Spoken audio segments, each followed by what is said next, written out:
में हम class 6 PTV book simplification और उसकी एक्सरसाइज 5.1 सॉल्व करेंगे।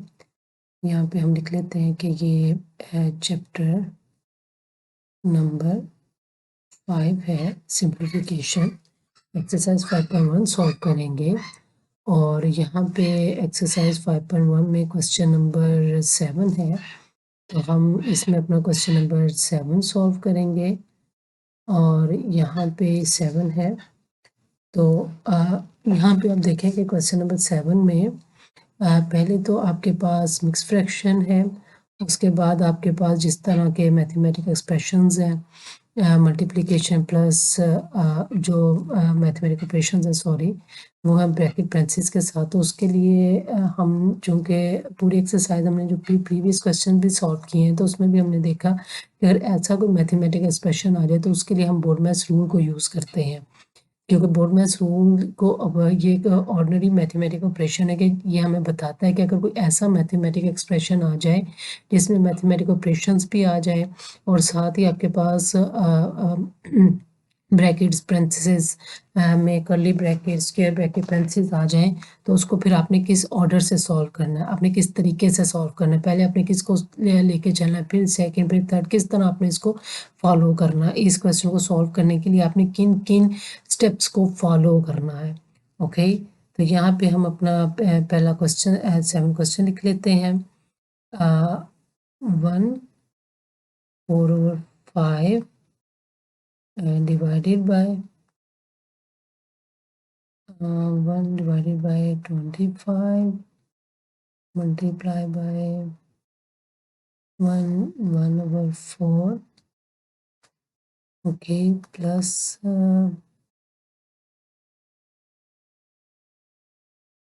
3 और 1/3 divided by 2, 1 divided by 2 multiply by 1, 5/16 ये और कर्ली ब्रैकेट और उसके बाद स्क्वायर ब्रैकेट और उसके बाद 1 2 डिवाइडेड बाई 2। हाँ, तो ये पहले हमारे पास इसमें अगर आप देखें कि हमारे पास कुछ मिक्स फ्रैक्शंस हैं, ठीक है, तो और कुछ साथ हमारे पास प्रॉपर फ्रैक्शन है। तो पहले हम सारी फ्रैक्शंस को एक कर लेंगे, हम मिक्स फ्रैक्शंस को पहले इम्प्रॉपर फ्रैक्शन में कर लेंगे। तो हम अपनी मिक्स फ्रैक्शन पहले सॉल्व कर लेते हैं। 5 1 5, 5 में 4 प्लस किया 9/5 डिवाइडेड बाय, यहाँ पे हम लिख लेते हैं क्वेश्चन नंबर 7 है 1 divided by 25 multiply by this 4 1 5/4 plus 9 10/3 divided by 5/2 multiply by 16 1s are 16 और 16 में 5 प्लस किया तो ये आ गया आपका 21 16 और ये 16 और यहाँ पे आपकी ये कर्ली ब्रैकेट फिर स्क्वायर ब्रैकेट क्लोज हो गई और 1 डिवाइडेड बाय 2। तो यहाँ पे हमने क्या किया, अपना सारा जितनी हमारी फ्रैक्शन थी मिक्स फ्रैक्शन को उसको हमने इम्प्रॉपर फ्रैक्शन में लिख लिया है। तो अब यहाँ पे हम सबसे पहले बोर्ड मैथ्स रूल में उन्होंने कहा है कि हमें पता है कि पहले हमने ब्रैकेट को सॉल्व करना है। तो ब्रैकेट्स में भी पहले सबसे हम एक हमारे पास पेरेंथीसेस है, फिर कर्ली ब्रैकेट आती, फिर स्क्वायर ब्रैकेट आती। तो हम सबसे पहले अपनी ये पेरेंथीसेस को सॉल्व करेंगे, क्योंकि सबसे पहले अगर ऐसा हो जाए तो सबसे पहले हम अपनी पेरेंथीसेस को सॉल्व करते हैं, फिर हम कर्ली ब्रैकेट को सॉल्व करते हैं और फिर लास्ट में हम अपनी स्क्वायर ब्रैकेट को सॉल्व करते हैं। तो हम अब अपनी कर्ली ब्रैकेट पेरेंथीसेस को पहले सॉल्व करेंगे। ओके, प्लस अब यहाँ पे अगर आप देखें तो यहाँ पे अगर आप देखें तो यहाँ पे डिवीजन है फिर मल्टीप्लिकेशन है। तो बोर्ड मैथ्स रूल में उन्होंने पहले कहा है कि पहले डिवीजन को सॉल्व करें फिर मल्टीप्लिकेशन को सॉल्व करें। तो हम पहले क्या करते हैं कि डिवीजन को सॉल्व करने के लिए यहाँ पे हम डिवीजन का साइन चेंज कर देते हैं। जब हम इसका साइन चेंज करेंगे, इसको मल्टीप्लाई करेंगे, तो जो डिवीजन से नेक्स्ट जो होगी हमारे पास वैल्यू वो भी रिवर्स में आ जाए, रेसिप्रोकल यानी कि रिवर्स में हो जाएगी। 2 ऊपर आ जाएगा, 5 नीचे आ जाएगा। ये एक्चुअली मैंने अपनी प्रीवियस वीडियोस में भी बताया है कि ये जब आपके पास दो फ्रैक्शंस आपस में डिवाइड हो रही हों, जैसे a डिवाइडेड बाय b और divided by c divided by c हो, तो आप क्या करते हो, a divided by b divided by c divided by d। तो ये जब आप इसको ऊपर लेकर आते हो तो साइन मल्टीप्लाई d, और इसका ये रूल है कि d आपका ऊपर आ जाता है और c नीचे आ जाता है। तो ये जब दो फ्रैक्शंस आपस में डिवाइड हो रही हों तो उसके लिए अगर हम उसको मल्टीप्लिकेशन में चेंज करते हैं उसका साइन, तो फिर ये इस तरह लिखी जाती हैं। तो ये स्टेप आपने भूलना नहीं है। ये नंबर्स का जो हमारे पास रूल्स या फार्मूलाज जो होते हैं उसमें भी ये चीज़ आई हुई है। अब आप देखो कि यहाँ पे आपके पास इसमें आपके पास टर्म्स पहले देख लो कि क्या कैंसिल हो रही हैं, तो जो टर्म्स कैंसिल हो रही हैं उन टर्म्स को हम कैंसिल कर लेते हैं। तो 3 1 ज़ा 3, 3 7 ज़ा 21 और 2 1 ज़ा 2, 2 8 ज़ा 16, 5 1 ज़ा 5, 5 2 ज़ा 10। तो ये आपकी जो टर्म अब कैंसिल हो गई हैं, तो हमारी जो पेंसिल्स है वो हमारी अब सॉल्व हो चुकी है। ओके, तो यहाँ पे अगर आप देखो कि हमारी पेंसिल्स अब सॉल्व हो चुकी है, तो पेंसिल सॉल्व होने के बाद अब हमारे पास जो वैल्यू आई है, क्योंकि पेंसिल सॉल्व होगी तो हम पेंसिल्स नहीं लिखेंगे, 7 2 ज़ा 14 डिवाइडेड बाय 8। तो ये अब आपके पास क्या आ गई है, ये आपके पेंसिल सॉल्व होकर पेंसिल्स का फार्मूला आ चुका है। अब हम क्या करेंगे कि नेक्स्ट स्टेप में अब हम नेक्स्ट स्टेप में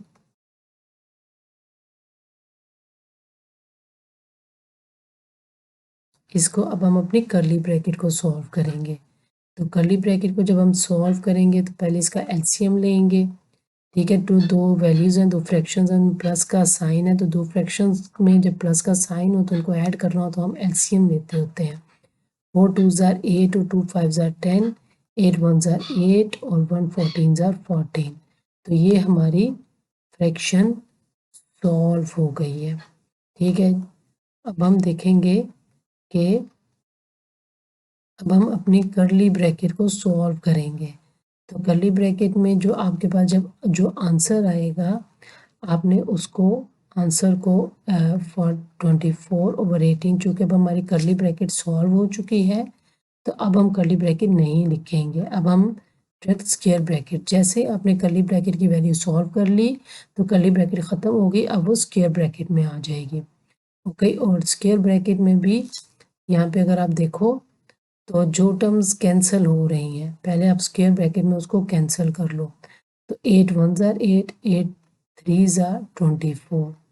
कोई मज़ीद नई कैंसिलेशन हो रही है तो मज़ीद हम इसको ऐसे ही रहने देंगे। ओके, तो अब हम क्या करते हैं कि ये आपके पास आ गई वैल्यू आ जाएगी, अब आपके पास वैल्यू आ जाएगी 3/25। ठीक हो गया। अब हम क्या करेंगे, अब जो कि हमारी स्क्वायर ब्रैकेट भी अंदर से सॉल्व हो चुकी है तो अब हम नेक्स्ट स्टेप में अपनी स्क्वायर ब्रैकेट नहीं लिखेंगे। ओके, 9 डिवाइडेड बाय 5 और डिवाइडेड बाय ये हमारे पास जो वैल्यू आई है हम वो लिखेंगे 3/25 और मल्टीप्लाई बाय 1/2। अब देखें कि आपके पास था कि जब आपने बोर्ड मैथ्स रूल को अगर आप यहाँ पे देखें कि आपके पास एक तरफ डिवीजन आ रही है एक तरफ मल्टीप्लिकेशन, तो बोर्ड मैथ्स रूल में पहले आपने किसको सॉल्व करना है, यहाँ पे लिखा हुआ है डिवीजन। तो पहले आपने डिवीजन को, अगर आपके पास ऐसी कोई मैथमेटिकल एक्सप्रेशन आ जाए जिसमें डिवीजन और मल्टीप्लिकेशन एक साथ आ गया है तो आपने सबसे पहले डिवीजन को सॉल्व करना है फिर मल्टीप्लिकेशन को। तो हम पहले किसको सॉल्व करेंगे, पहले हम अपनी डिवीजन को सॉल्व करेंगे। तो दो फ्रैक्शंस जब आपस में डिवाइड हो रही हो तो उसको हम मल्टीप्लाई करके इस तरह लिख सकते हैं 25 डिवाइडेड बाय 3 और 7 मल्टीप्लाई बाय 1/2। ठीक है, अब हम यहाँ पे जो कैंसिल होती है टर्म्स उनको कैंसिल कर लेंगे। 5 1s are 5, 5 5s are 25, 3 1s are 3, 3 3s are 9 और अब मज़ीद तो कुछ कैंसिल नहीं हो रहा, तो ये आपका आंसर आ जाएगा 15/2। अगर इसको मज़ीद आपने सिंप्लीफाई करके लिखना है तो 15 को स्क्वायर में लिखा, 2 हमारे पास आता है 2 7s are 14 1 और अब हम यहाँ पे अपना आंसर लिख लेंगे। तो आंसर हम लिखेंगे 7 आपका यहाँ पे और 1/2। ओके, तो ये कुछ ऐसा होता है कि इसको इस रूल में करते हैं कि 1 ऊपर आएगा, उसके बाद 2 आएगा, उसके बाद 7 आएगा। तो ये लिखने का एक हिंट कह लें या 2 कह लें, या इस तरह अगर जिन स्टूडेंट्स को भूल जाता है तो इस तरह इस रूल को फॉलो कर सकते हैं कि पहले 1 आएगा, फिर उसके नीचे 2, फिर 7। अच्छा, यहाँ पे हमारा क्वेश्चन नंबर 7 सॉल्व हो चुका है। अब हम अपना क्वेश्चन नंबर 8 सॉल्व करते हैं। यहाँ पे हम अपना क्वेश्चन नंबर 8 सॉल्व करते हैं। तो क्वेश्चन नंबर 8 है कि हमारे पास क्वेश्चन नंबर 8 में भी देखें कि यहाँ पे सारी पहले मिक्स फ्रैक्शन है, तो उसको हम पहले इम्प्रॉपर फ्रैक्शन में करेंगे, लेकिन पहले हम अपना क्वेश्चन नंबर 8 लिख लेते हैं। Okay, 2 1 2 divided by 1/3 plus parentheses 1 divided by 3 multiply by 3 1 divided by 5 minus 3 1/5 और curly bracket multiply by 1 4/5। तो ये आपने देखा कि हमने क्वेश्चन लिख लिया। अब हम अपनी पहले मिक्स फ्रैक्शन को चेंज करना शुरू करेंगे। 3 to the 6 7/3 divided by 3 1s are 3 4/3 plus 3 1s are 3 4/3 plus 15 16/5 minus 15 16/5 और ये 5 1s are 5 9/5।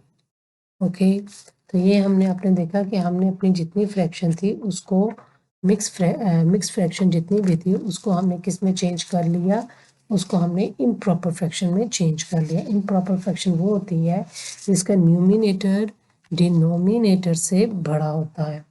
ओके, ये आपकी नीचे वैल्यूज़ डिनोमिनेटर होती हैं और ये न्यूमिनेटर होता है। तो जब आपका न्यूमिनेटर डिनोमिनेटर से बड़ा हो आपकी इम्प्रॉपर फ्रैक्शन होती है। अब आपके पास ये एक मैथमेटिकल एक्सप्रेशन आ चुका।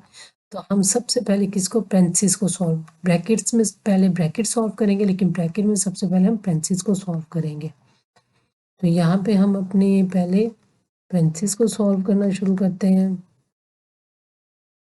पेंसिस को हम सॉल्व करेंगे और पेंसिस को सॉल्व करने के लिए आपके पास क्या है कि मल्टीप्लिकेशन और माइनस आपके साथ एक साथ आ गया। तो यहाँ पे अगर आप देखें कि बोर्ड मैथ्स रूल आपको क्या कहता है कि अगर आपके पास मल्टीप्लिकेशन इस रूल में मल्टीप्लिकेशन और सब्ट्रैक्शन पहले आ जाए तो पहले आपने मल्टीप्लिकेशन को सॉल्व करना है। ओके, तो हम क्या करेंगे, हम बोर्ड मैथ्स रूल के तहत पहले मल्टीप्लिकेशन को सॉल्व करेंगे। तो पहले हम देखेंगे कोई वैल्यूज़ कैंसिल होती हैं तो हम उनको कैंसिल कर लेंगे। अगर वो कैंसिल नहीं होती हैं तो फिर हम उसको सिंप्लीफिकेशन में सिर्फ मल्टीप्लाई करके लिख लेंगे। तो ये इसमें कोई वैल्यू कैंसिल नहीं हो रही तो हम इसको सिंपल तरीके से लिखेंगे। 64 15 माइनस 16 और 5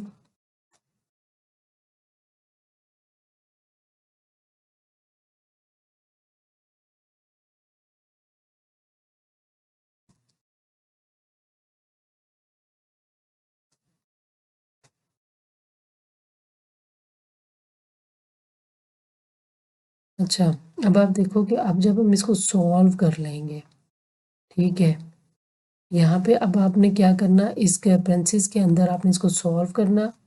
तो यहाँ पे 15 और 5 का जब आपने एलसीएम लिया तो आपके पास क्या आ गया 15 और इसमें से आपने क्या किया कि जब आपने 15 आ गया तो तो एलसीएम यहाँ पे आपका 15 1 15 1 64 64, 5 के टेबल में 3 और 3 को 16 से मल्टीप्लाई किया तो ये 48 आ गया। ओके, तो ये आपके अंदर पेंसिस सॉल्व हो चुकी है। हम क्या करेंगे, नेक्स्ट स्टेप में हम अपनी पेंसिस को सॉल्व कर लेंगे और जब वो सॉल्व हो जाएगी तो फिर हम अपनी पेंसिस नहीं लिखेंगे। तो पेंसिस को जब हमने सॉल्व किया तो ये आपके पास क्या आ गया, 15, 64 में से 48 आपने माइनस किया तो वो आपके पास आ जाएगा 16। और ये आपने देखा कि कैसे आपकी पेंसिस सॉल्व हो चुकी है। ओके, तो अब जब आपकी पेंसिल सॉल्व हो चुकी है तो अब हम कर्ली ब्रैकेट की तरफ आ चुके हैं। तो नेक्स्ट स्टेप हमारा होगा कि हम कर्ली ब्रैकेट को सॉल्व करेंगे। तो कर्ली ब्रैकेट में चूँकि अब हमारे पास दो फ्रैक्शंस आपस में ऐड हो रही हैं, तो जब दो फ्रैक्शंस आपस में ऐड हो रही हों तो हम क्या करते हैं, हम लोग एलसीएम ले लेते हैं। 3 और 15 का आपने एलसीएम लिया तो आपके पास 15 आ जाएगा। एलसीएम आपको आता है लेना, ये 15 और 3 का इस तरह 3 के टेबल में 3 5 ज़ार 15, 3 1 ज़ार 3 और 5 के टेबल में जाएगा तो 5 3 ज़ार 15। ये कुछ इस तरह एलसीएम है। तो अब हम अपने क्वेश्चन की तरफ जाते हैं।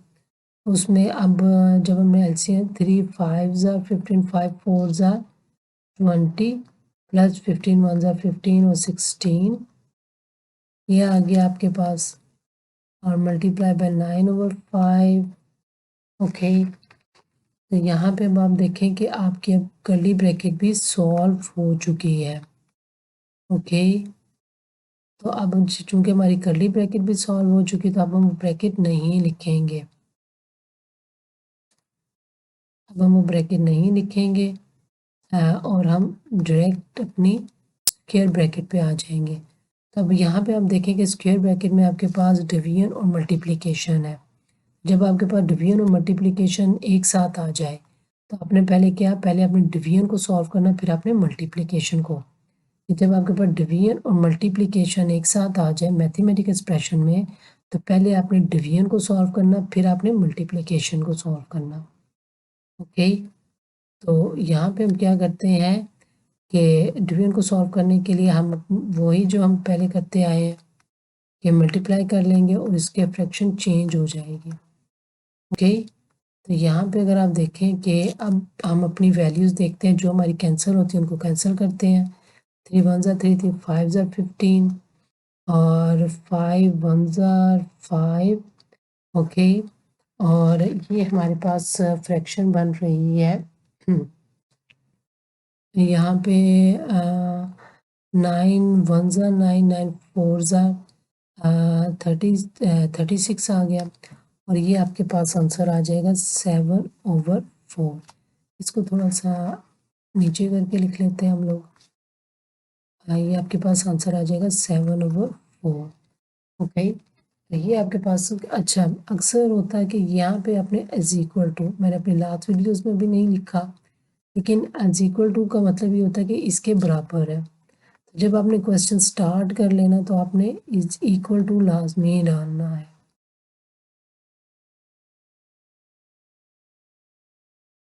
ये इज इक्वल टू है, लेकिन मैंने लास्ट वीडियोस में भी नहीं डाला, लेकिन यहाँ पे आपने ये लाजमी डालना होता है कि ये इसके बराबर है, कि इसके बाद ये आंसर आ चुका है। तो इसको फिर आप मिक्स फ्रैक्शन में करेंगे, 4 1 ज़ार 4 और ये 3 आ जाएगा, तो वही रूल के 3 ऊपर फिर 4 और फिर 1, तो 3 4 और यहाँ पे 1, तो ये आपका आंसर आ चुका। ठीक है, अब हम अपना नेक्स्ट क्वेश्चन सॉल्व करेंगे। आपका क्वेश्चन नंबर 8 का आंसर था। अब हम अपना क्वेश्चन नंबर 9 सॉल्व करेंगे। तो क्वेश्चन नंबर 9 में आप देखें कि आपके पास यहाँ पे अब डेसिमल आ चुका है। पहले आपके पास मिक्स फ्रैक्शंस थी, अब आपके पास डेसिमल आ चुका है। तो अब हम कुछ नंबर्स के साथ डेसिमल की भी प्रैक्टिस करेंगे कि अगर आपके पास कुछ ऐसा मैथमेटिकल एक्सप्रेशन आ जाए कि जिसमें आपके पास डेसिमल आ जाए तो फिर आपने उसको कैसे सॉल्व करना है। तो अब हम उसको देखेंगे कि अगर हमारे पास डेसिमल, इसमें ये कोई मुश्किल नहीं है, मेथड आपका वही रहेगा, सारा प्रोसेस वही रहेगा, वैसे ही बोर्ड मैथ्स रूल को हम फॉलो करेंगे। कि जिस ऑर्डर से हमने क्वेश्चन को सॉल्व करना हुआ हम उसी ऑर्डर को लेके चलेंगे, ठीक है। तो लेकिन सिर्फ हमें जो डेसिमल कोई प्लस माइनस एडिशन जो आप अपने प्रीवियस क्लासेस में या इस क्लासेस में आप पढ़ चुके हैं, सिर्फ उसकी आपकी रिवीजन हो जाएगी। बाकी ये अगर आपके पास ऐसा क्वेश्चन भी आ चुका है तो उसमें बोर्ड मैथ्स रूल ऐसे ही फॉलो करेंगे, वही जिस तरह पहले हम कहते हैं कि पहले हम ब्रैकेट्स को सॉल्व करेंगे, फिर अगर कोई ऑर्डर आएगा ऑर्डर को, फिर डेसिमल को, फिर मल्टीप्लिकेशन, फिर एडिशन, फिर सब्ट्रैक्शन सॉल्व करेंगे। सेम हम प्रीवियस ही तरीके से चलते जाएंगे। ओके, तो यहाँ पे आप देखो 2 है प्लस यहाँ पे आपके पास ये करली ब्रैकेट आ जाएगी। पहले अब ब्रैकेट्स में हमने सबसे पहले किसको सॉल्व करना, ब्रैकेट्स में हमने सबसे पहले अपनी पेरेंथीसेस को सॉल्व करना। तो पेरेंथीसेस में आप देखो कि आपके पास पहले ये वेंकुलम भी बार भी आ चुकी है, तो पहले हम इस वेंकुलम को सॉल्व करेंगे। तो जब हमने वेंकुलम में क्या लिखा हुआ है कि दो ये आपके पास ये ऐड हो रहे हैं डेसिमल्स, तो इसको हम ऐड करके देख लेते हैं, ठीक है। यहाँ पे ये आपके पास ऐड हो रहा है, तो 9 में 2 ऐड किया 11, 1 इसको कैरी दिया और ये आपके 4.1 आ चुका, ठीक है। तो इसको जब हमने ऐड किया तो ये आपके पास आंसर आ जाएगा 4.1। ओके, तो ये हमने ऐड कर लिया। अब हमने क्या करना, अब फिर अभी हम हमारे पेरेंथीसेस के सॉल्व नहीं हुआ, तो नेक्स्ट स्टेप में हम अपना पेरेंथीसेस सॉल्व करेंगे। जब हमारी पेरेंथीसेस सॉल्व हो जाएगी तो फिर हम क्या करेंगे, फिर हम अपनी पेरेंथीसेस को रिमूव कर देंगे। तो 5.64 में से माइनस आपने माइनस किया, 5.64 में से आपने 4.10 माइनस किया, 4 5 पॉइंट ये आपके पास 1, तो ये आपके पास क्या आंसर आ जाएगा, ये आपके पास आ जाएगा 1.54। क्योंकि अब हमारा आंसर आ चुका तो अब हम पेरेंथीसेस नहीं लिखेंगे, अब हम करली ब्रैकेट की तरफ आ जाएंगे। ओके, यहाँ पे अब आप देखें यहाँ पे अब आप देखें कि आपके पास नेक्स्ट स्टेप में 1.25, यहाँ पे अब आप देखें कि आपके पास करली ब्रैकेट में मल्टीप्लिकेशन और डिवीजन आ चुकी है। तो यहाँ पे रूल्स के तहत आपको पहले क्या करना, आपको पहले डिवाइड को सॉल्व करना, आपको पहले डिवीजन सॉल्व करनी है। यहाँ पे ये डिवीजन आ चुकी है तो आप पहले डिवीजन सॉल्व करेंगे। तो जब आपने 3.85 को डिवाइड किया 1.50 से, तो आपका क्या आंसर आ जाएगा, आपका आंसर आ जाएगा यहाँ पे आप देखोगे ये डिवीजन हम प्रीवियस क्लासेस में अपनी कर चुके हैं, तो इसीलिए ये हमारे लिए आप देखो कि पूरे प्रोसेस में हमारे लिए कोई इतना प्रॉब्लम नहीं है, ये कोई इतना मुश्किल नहीं है हमारे लिए, ठीक है। तो ये हम कर चुके। अब ये देखो 3.85 को आपने डिवाइड किया 1.54 से, तो आपका आंसर आ जाएगा 2.5। आप यहाँ पे अपनी डिवीजन की प्रैक्टिस करके भी देख सकते हो।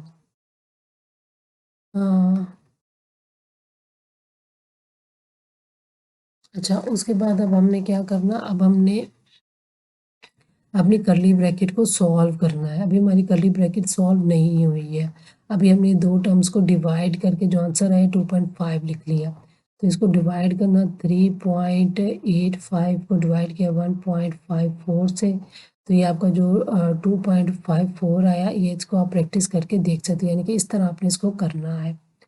ये मैंने आपको एक स्कीम दे दी, आप इस स्कीम को फॉलो करेंगे तो आप इसको सॉल्व कर चुके होंगे। तो अब हम क्या करते हैं, अब हम अपनी कर्ली ब्रैकेट को सॉल्व करते हैं। जब आपने इसको अब 1.25 मल्टीप्लाई बाय 2.5 को आपने मल्टीप्लाई करना है। तो जब आपने इसको मल्टीप्लाई करके लिखा है तो आपका जो आंसर आएगा, आपका आंसर आ जाएगा यहाँ पे इन दोनों को मल्टीप्लाई करके यू विल गेट 3.125। ओके, ये आपका आंसर आ जाएगा। और उसके बाद अब आपने 3.25 में से इसको जब आपने 2 + 3 पॉइंट इसको ऐसे ऐड करना, आपने 2.000, यहाँ पे पॉइंट के बाद जितने नंबर्स होते हैं उतना आपने अगले नंबर के बाद 0 लिखना। और उसके बाद 3.125, इससे कोई फ़र्क नहीं पड़ता कि आप पहले 2 को ऐड करो 3 में या इसको ऐड करो, आंसर विल रिमेन सेम, क्योंकि कम्यूटेटिव लॉ होल्ड करता है आपका। ये देखिए ये आपका आंसर आ गया। यहाँ पे अब हमारा आंसर क्या आया, हमारा आंसर आ गया ऐड करके 5.125। तो ये थोड़ा ट्रिकी था कि आपने जब ऐसे नंबर को ऐड करना तो 2.000 पॉइंट के बाद 3 नंबर्स हैं, तो आपने उतना ही, अगर अगला नंबर सिर्फ 2 है, दूसरा डेसिमल नंबर है, तो डेसिमल के बाद जितने नंबर्स आते हैं उतने आपने 0 लिखने हैं और उनको फिर आपने इस तरह ऐड कर लेना। ठीक है, या इसको अगर आपको इस तरह लगता है तो आप क्या करो, पहले इजी वे में आप पहले डेसिमल वाली वैल्यू ऊपर लिख लो 3.125। अब डेसिमल से पहले ये 2 है, 2 के बाद आपने डेसिमल लगाया और उसके बाद आपने 0 लगा दिया, आपको ऐड करने में आसानी होगी। 5 में 0 ऐड किया 5, 2 में 0 ऐड किया 2, 1 में 0 ऐड किया 1.5, तो ये आपने इस तरह ऐड कर लिया। ओके, आपके डेसिमल में और होल नंबर्स इस तरह ऐड हो जाते होते हैं। तो यहाँ पे आपका क्वेश्चन नंबर 9 भी सॉल्व हो चुका है। और यहाँ पे अब हम नेक्स्ट वीडियो में अपने नेक्स्ट क्वेश्चन सॉल्व करेंगे। टिल देन अल्लाह हाफिज़, see you in the next video.